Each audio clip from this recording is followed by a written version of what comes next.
అద్భుతమైన శిల్పాలు చెక్కిన ఒక శిల్పిని కలవడం జరిగింది. ఎంత అద్భుతంగా ఆయన శిల్పాలు చెక్కాడంటే రాతిలో చెక్కాడు ఆ మహానుభావుడు.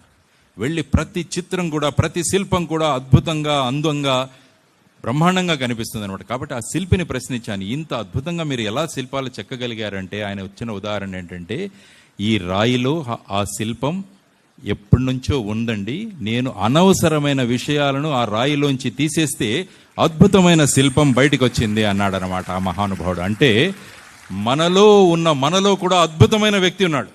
ప్రతి ఒక్కరిలో కూడా అద్భుతమైన వ్యక్తి ఉన్నాడు. కానీ ఏం చేస్తున్నామంటే, మనం ఆ అనవసరమైన చెత్తను మనలో పెట్టుకోవడం వల్ల మనలో ఉన్న అద్భుతమైన శిల్పం బయటికి రాకుండా మనం రాళ్లలాగే కనిపిస్తున్నాం అన్నమాట. అందువల్ల మీరు కూడా అద్భుతమైన శిల్పాలుగా మారాలంటే మీలో ఉన్న అనవసరమైన చెత్తనంతా బయటికి తీసేసేయాలి.